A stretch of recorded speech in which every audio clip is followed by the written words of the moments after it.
his election coverage is the publisher for the Latino News Network, Hugo Balta. Thank you so much for joining us here today. We've been talking a lot about these podcasts. Vice President Kamala Harris spent $1 billion worth of ads compared to Republicans. Let's just start with the money. The Harris campaign reportedly spent six figures to build the set for that Call Her Daddy podcast and that appearance.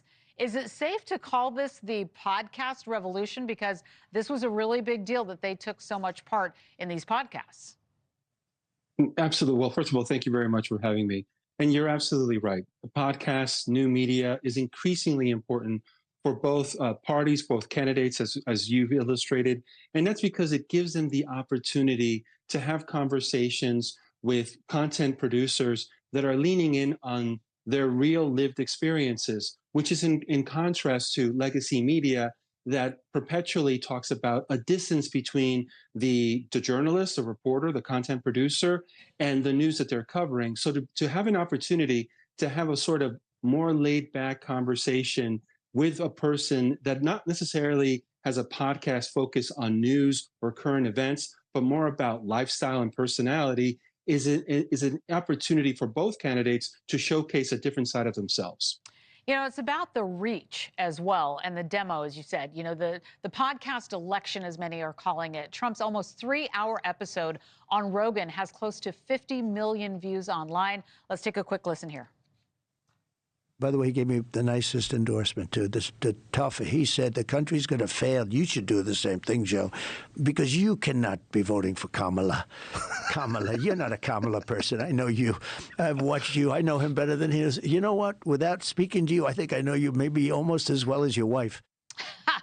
Well, bold statement there. And, I was reading that Trump credits his son Barron from talking him into doing this podcast. He said it was Barron that said, you should do Joe Rogan. I mean, that's how you're going to get people. And Joe Rogan did eventually endorse Trump on the eve of the election. So did Joe Rogan call the presidential election? I mean, it looks like he did, but let's just talk about the importance of that, because I've actually talked to people in this last week out in the field who said that that podcast is actually what made the difference for them.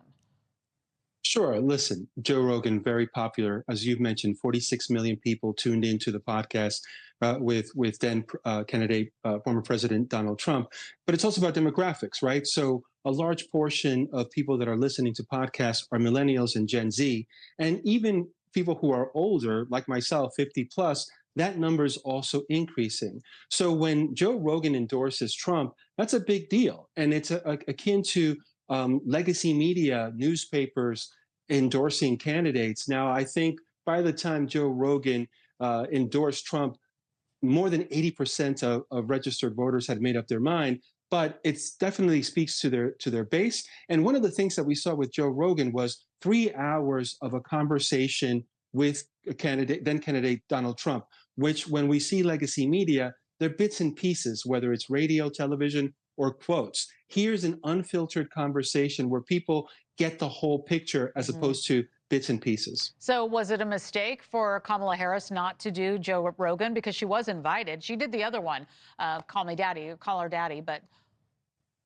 Listen, I think that everybody right now is doing a lot of Monday morning quarterbacking. And I think, but I think it's a fair point. From my opinion, I think she should have done it. You want to be in situations that are uncomfortable, perhaps not as friendly, because it gets you access to an audience that's not part of your base. I think it was a mistake not to go to Joe Rogan, and I think she would have done really well with perhaps part of the base that was still maybe on the fence. Okay, Hugo Balta, we got to leave it there. We want to thank you very much for joining us. Appreciate you, and we'll continue this conversation because it's going to be going on for a while. Thank you so much. Thank you. Appreciate your time.